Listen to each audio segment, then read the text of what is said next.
കായംകുളത്തെ LDF സ്ഥാനാർത്ഥി advocate U പ്രതിഭയ്ക്കെതിരായിട്ടുള്ള അധിക്ഷേപ പരാമർശം ഇന്ന് രാവിലെ ന്യൂസ് മലയാളത്തിലൂടെ പുറത്തു വന്നതിന് ശേഷം സമൂഹത്തിന്റെ വിവിധ തുറകളിൽ നിന്ന്, രാഷ്ട്രീയ പാർട്ടികളിൽ നിന്ന്, രാഷ്ട്രീയ നേതാക്കളിൽ നിന്ന് ആ ഒരു പരാമർശത്തെ അപലപിച്ചുകൊണ്ടുള്ള നിരവധിയായിട്ടുള്ള വാർത്തകളാണ് വന്നുകൊണ്ടിരിക്കുന്നത്. ഏതായാലും ഈ വാർത്ത ആദ്യം റിപ്പോർട്ട് ചെയ്ത ചാനൽ ന്യൂസ് മലയാളമാണ്. ഇത്തരത്തിലൊരു സംഭവം ഉണ്ടാകുമ്പോൾ തന്നെ അത് സാമൂഹ്യ മനസാക്ഷിക്ക് തന്നെ നിരക്കാത്തൊരു സംഭവമാണ്. താങ്കളെ സംബന്ധിച്ചിടത്തോളം ഇപ്പോൾ കരയുന്ന ഒരു അവസ്ഥ വരും എത്തി.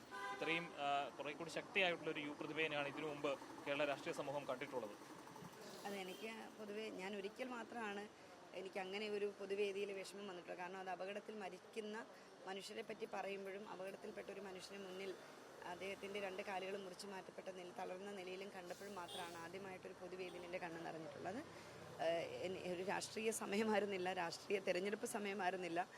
ജനുവിനായി എനിക്ക് എൻ്റെ ഹൃദയത്തിലുണ്ടായ ഒരു ദുഃഖത്തിൽ നിന്ന് ഒരിക്കൽ എൻ്റെ കണ്ണിൽ നിന്ന് കണ്ണുനീർ വന്നിട്ടുണ്ട്, ഇല്ലെന്ന് ഞാൻ പറയുന്നില്ല. പക്ഷേ എൻ്റെ രാഷ്ട്രീയ പ്രവർത്തനത്തിൻ്റെ ഭാഗമായൊന്നും എനിക്ക് ഒരു പൊതുവേദിയിൽ അങ്ങനെ സങ്കടപ്പെടണോ അങ്ങനെ ഒരു അവസ്ഥ വന്നിട്ടുമില്ല, വരികയുമില്ല എന്ന് വിശ്വസിക്കുന്ന ആളാണ്. പക്ഷേ ഇവിടെ ഐക്യജനാധിപത്യ മുന്നണിയുടെ ഏറ്റവും ഉത്തരവാദിത്തപ്പെട്ട തെരഞ്ഞെടുപ്പിന് ചുക്കാൻ പിടിക്കുന്ന ഒരാളുടെ നാവിൽ നിന്നാണ് കേട്ടാൽ അറയ്ക്കുന്ന തരത്തിലേക്കുള്ള ചില പദപ്രയോഗങ്ങൾ വന്നിട്ടുള്ളത്.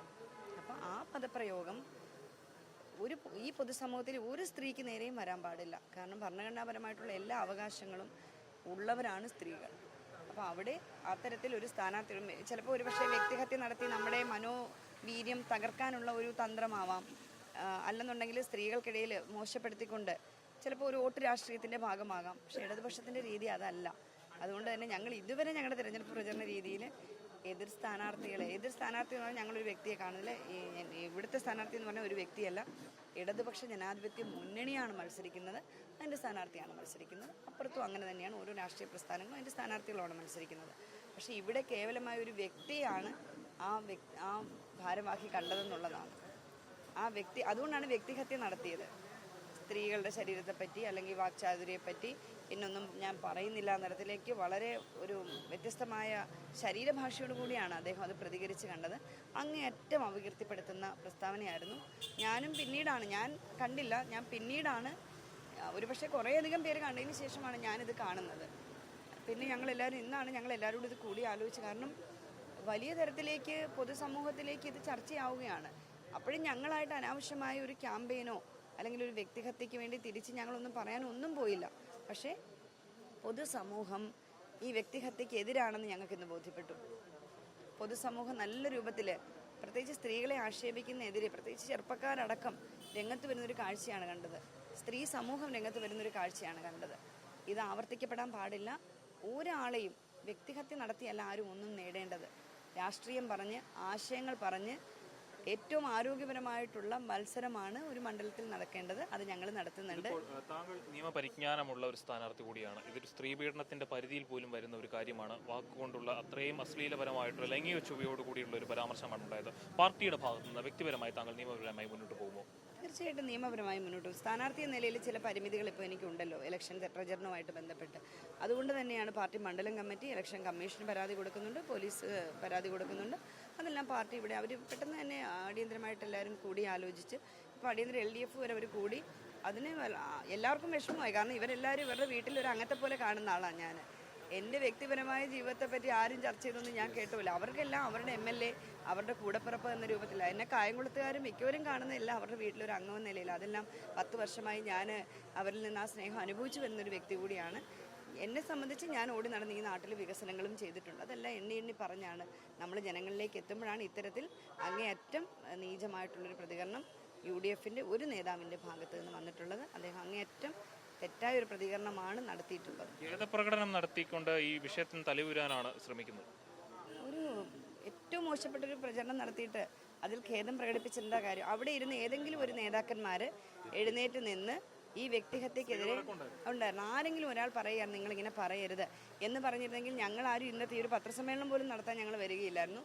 പക്ഷേ അത് അദ്ദേഹം പറഞ്ഞപ്പോൾ മൗനം പാലിച്ച ഗുരുതരമായ കുറ്റകൃത്യം കൂടെ ഇരുന്ന് സഹപ്രവർത്തകരും കുറച്ചുപേരെങ്കിലും ചെയ്തിട്ടുണ്ടെന്നുള്ളതാണ്. ഇപ്പോൾ ഇത്തരത്തിലൊരു പരാമർശം വരുമ്പോൾ എം ലിജുവിന്റെ ഭാഗത്തു നിന്ന് ഒരു ഖേദപ്രകടനം ഉണ്ടാവേണ്ടതാണ് എന്ന് പലപ്പോഴും ഇടതു മുന്നണിയുടെ ഭാഗത്ത് നിന്ന് അല്ലെങ്കിൽ സാമൂഹ്യ മാധ്യമങ്ങളിലടക്കം ഒരു ആവശ്യം ഉയരുന്നുണ്ട്. പ്രത്യേകിച്ചും ഇന്നലെയാണ് എം ലിജുവിന്റെ വിതുമ്പൽ, താൻ നിരന്തരമായി തോൽക്കുന്നയാളാണെന്ന് പറഞ്ഞ് തന്നെ ആളുകൾ വിമർശിക്കുന്നതിന്റെ പേരിലുള്ള വിതുമ്പൽ ഉണ്ടാകുന്നത്. അതേ സമയത്ത് തന്നെ താങ്കൾക്കെതിരെ ഇത്രയും അധിക്ഷേപം അവരുടെ പാർട്ടിയിൽ നിന്ന് തന്നെ ഉണ്ടാകുന്നു. തെരഞ്ഞെടുപ്പിലെ ജയപരാജയങ്ങളെല്ലാം ഞാൻ പറഞ്ഞു, അതൊന്നും വ്യക്തിപരമല്ലല്ലോ. അത് സംഘടനകൾ തമ്മിലെ ഐഡിയോളജിയാണ് പലപ്പോഴും മത്സരിക്കുന്നത്. തെരഞ്ഞെടുപ്പിൽ തന്ത്രങ്ങളൊന്നും അല്ല ഞങ്ങൾ പയറ്റുന്നത് ഞങ്ങളുടെ ഹാർഡ് വർക്കാണ് തെരഞ്ഞെടുപ്പിൽ ഞങ്ങൾ ഇടുന്നത്. അത് ഇങ്ങേ താഴെത്തട്ടിൽ ഇടതുപക്ഷത്തിൻ്റെ ഒരു അംഗം മുതൽ അനുഭാവി മുതൽ മുകൾത്തട്ടിൽ പ്രവർത്തിക്കുന്ന ലീഡേഴ്സ് വരെ വരുന്ന ഒരു കൂട്ടായ പ്രവർത്തനമാണ് തെരഞ്ഞെടുപ്പ്. അപ്പം അതിനകത്ത് ആ ഹാർഡ് വർക്ക് കൊണ്ട് മാത്രം നേടുന്നവരാണ് ഞങ്ങൾ. ഇന്ന് വരെ ഒരു തെരഞ്ഞെടുപ്പിലും, പ്രത്യേകിച്ച് കായംകുളം, ഞാൻ എൻ്റെ അനുഭവത്തിൽ വ്യക്തിഹത്യ നടത്തിക്കൊണ്ട് ഒരു ക്യാൻഡിഡേറ്റ്, ഇടതുപക്ഷത്തിൻ്റെ ക്യാൻഡിഡേറ്റും ഒരു ആക്രമണത്തിലൂടെ നേടിയിട്ടില്ല. പൊതുജനങ്ങളെ അവരെ കാര്യങ്ങൾ ബോധ്യപ്പെടുത്തി പിന്നീട് അവരെ കാര്യങ്ങൾ ചെയ്ത് അവരിൽ ഒരാളായി മാറിയുന്നതുകൊണ്ടാണ് ഈ തെരഞ്ഞെടുപ്പിൽ. അതുകൊണ്ട് തന്നെ വ്യക്തിഹത്യ ഞങ്ങളുടെ ശീലമല്ല, അത് ചെയ്യില്ല. മുഖ്യമന്ത്രി അടക്കമുള്ള പാർട്ടി മിഷണറി, അത് മുഖ്യമന്ത്രി തൊട്ട് താഴെ ബ്രാഞ്ചിലുള്ള ഒരു സാധാരണക്കാരൻ മെമ്പർ തൊട്ട് അനുഭാവി അടക്കമുള്ള ആളുകൾ താങ്കൾക്ക് പിന്നിൽ വലിയൊരു പാറ പോലെ ഉറച്ചു നിൽക്കുകയാണ്. വലിയൊരു പാർട്ടി സംവിധാനം താങ്കൾക്ക് പ്രതിരോധം സൃഷ്ടിക്കുവാൻ വേണ്ടി ഇത്തരത്തിൽ അക്രമങ്ങളിൽ താങ്കളെ സംരക്ഷിക്കാൻ നിൽക്കുകയാണ്. അപ്പോൾ ഇവിടുത്തെ പാർട്ടി എങ്ങനെയാണ് ഈ ഒരു വിഷയത്തെ കാണുന്നത്? തീർച്ചയായും പാർട്ടി LDF ഒറ്റക്കെട്ടായി അതിശക്തമായി ഈ പ്രതിഭയുടെ പുറകിലുണ്ടാകും. ഈ കാണിച്ച സ്ത്രീ പീഡനത്തിനെതിരെ പ്രതികരിക്കുന്നതിനും നിയമപരമായ നടപടികളുമായി മുന്നോട്ട് പോകുന്നതിനുമാണ് LDF പൂർണ്ണമായി തീരുമാനിച്ചിരിക്കുന്നത്. CPMന്റെ ഏരിയ കമ്മിറ്റി മെമ്പർ കൂടിയാണ് പ്രദീപ സഖാവ്. ജില്ലാ കമ്മിറ്റി മെമ്പറും ഏരിയ കമ്മിറ്റി മെമ്പറുമാണ്. ഇവിടുത്തെ CPM കായംകുളം ഏരിയ കമ്മിറ്റി ഇക്കാര്യത്തിൽ ഇന്നലെ അറിഞ്ഞപ്പോൾ തന്നെ ഇടപെടുകയും ശക്തമായ പ്രതിഷേധം ഇന്ന് വൈകിട്ട് ഇടതുപക്ഷ ജനാധിപത്യ മുന്നണിയുടെ നേതൃത്വത്തിൽ പ്രതിഷേധ പ്രകടനം ഈ ടൗണിലുണ്ടാകും. മാത്രമല്ല, ഞങ്ങളാകെ നമ്മുടെ കായംകുളം നിയോജക മണ്ഡലത്തിലെ 225 ബൂത്തുകളിൽ ഇതിന്റെ പ്രതിഷേധമുണ്ടാകും. ഞങ്ങളുടേതല്ലാത്ത ഒട്ടേറെ ആളുകൾ ഇപ്പോൾ ഇതിന്റെ ഭാഗമായിട്ട് വരും എന്ന് തന്നെയാണ് പറയുന്നത്. ഏതായാലും സഭയ്ക്കകത്തും പുറത്തും പ്രതിഭയുടെ വാക്ചാതുര്യം എന്താണെന്ന് കേരള സമൂഹത്തിന് അറിവുള്ളതാണ്.